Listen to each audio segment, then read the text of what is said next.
අම්මා තාත්තා එක්ක අමනාපකම් තියාගන්න එපා.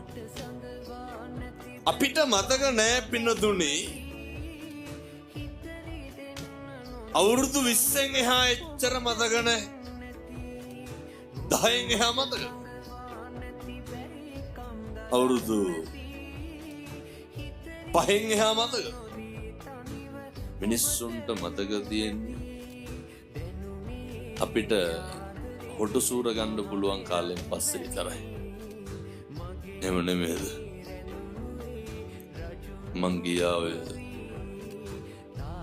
ළමා වාට්ටුවට කුරුණෑගල.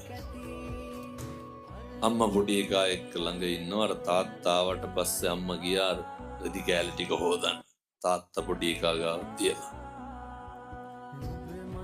මට එදා තමයි ඇත්තටම තාත්තගේ අගේ තේරුනේ. තාත්තලා කවුද කියලා තේරුනේ.